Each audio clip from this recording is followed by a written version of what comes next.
some of them like fall into 9/11 categories, like your opinion. Some of them are your personal experience. Okay. And they might go in depth a little, and I hope it's not too much in depth. So the first question is, do you believe 9/11 was an inside job? So, for example, we did a conspiracy theory on a bomb that was inside the building. We proved it wrong, but we want to get someone else's opinion that's local here. I mean, obviously, I'm local. Yeah.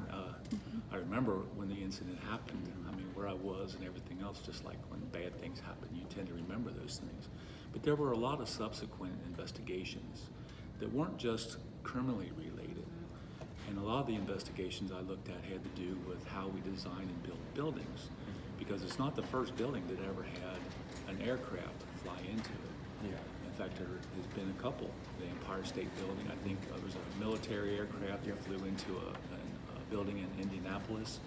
So a lot of the studies and investigation that came out of those kind of helped me decide that, you know, an airliner of that size, with the fuel capacity that they had, and the way we design buildings, not bad, but they are not built to withstand that kind of fire load. I don't think an airplane that size with the fuel load they had can cause that type of damage. A lot of conspiracy theorists claim that the fuel, the power of the fire, the fuel, like I guess the volume, the heat that comes off the fuel was not hot enough. But we proved that wrong because it actually was. It weakened the structure, including the aircraft actually hitting the building. Buildings are built to contain a small developing fire in an area. The fire starts, it starts to build up, and of course with that is fire suppression systems, sprinkler systems and things that normally would contain or extinguish that fire before it could ever grow to the amount of fire that was in that building from an aircraft flying into it with that kind of fuel. So yeah, they're not designed to do that. The super steel structures are all treated with fire material to resist heat. But when you put that much fire load into well, it's a big area, but you know, an area of that building, it wasn't built to withstand that. You know, you consider wind, weather for that area, snow loads, and all type of things. But you know, they don't design buildings to say, okay, if a 747 with full to capacity flies into it, will this withstand it? So yeah, I think it's kind of silly to think that other things were compromised, you know, for that terror event. Yeah. Okay. Thank you. Do you believe the amount of heat in the building would make the towers fall the way they did? Yeah, I do. Buildings and so many things are built in components. And when we think of super steel, I mean, yeah, that's strong, but the real integrity comes from all of those components being tied together. Even toothpicks, if you were to tape a bunch of them together, you know, and pile them up, or a ice cream popsicle stick building, it gets pretty strong. But any one of those on their own, you can easily snap.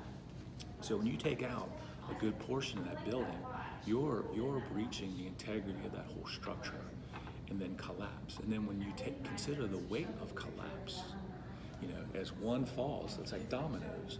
That's more and more. It's called an impacted load, because what happens is it's not just a matter of sitting there anymore. When it falls, you know, it's given even additional weight, and of course that fall far up, you know, it builds and builds and builds, and it's just going to bring that building down. Do you think conspiracy theories attack those who risk their lives on 9/11? You know, yes. You take those things personal, and any one life that's lost is tragic. And you try to learn from every incident so that you can prevent the loss of any one life. But when you take 412 in that particular incident, because you know we had the Pentagon and stuff in Pennsylvania, but when you have 412 people killed, police and firemen, and 343 of those were fire guys, one chaplain, and a couple of paramedics that were there. And then someone wants to attack, and almost poke fun of it. You take it personal. Even though out of all those people, I only knew one of them that perished in that fire. And you take it personal. Just like you take it personal if you're playing on a basketball team and you lose, and someone attacks your school or your family. In fact, you always tease, I have brothers and sisters, and, we would fight like cats and dogs. But if someone else picked on my brother or sister, it's on. That's family. So you take it personal when, somebody wants to make light or use that as a format for them for whatever agenda they have. How did you feel when you went into a burning building your first time? Oh, the first time, I don't even remember, because so many things, it was like perception overload. But even as I became more and more experienced, you never really know what you're getting into. And more important, how am I going to get out if something happens? And I was very fortunate in my career. I've had some, burns and bruises and a couple of broken bones, but never anything that was, real serious. But there were some close calls, and you always remember those. But like anything else, when you're not familiar with it, it can be scary. But as you train or practice and work, you become more experienced.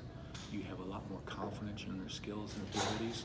You don't want to be overconfident, because then you become complacent, and that's when things can get dangerous. But I can tell you, even later in my career as a firefighter, because before I retired, I was chief, and I hadn't been in a fire like that for 16, 17 years. But as a young fireman, going in, crawling in the dark, you can't see anything, not knowing, and you're trying to keep your orientation so you can get out, but at the same time get the job done. Yeah, it scares you. When you come out, first thing you do is, say a prayer and start cleaning up and getting ready for the next one. What made you want to become a firefighter? I wanted to be a policeman.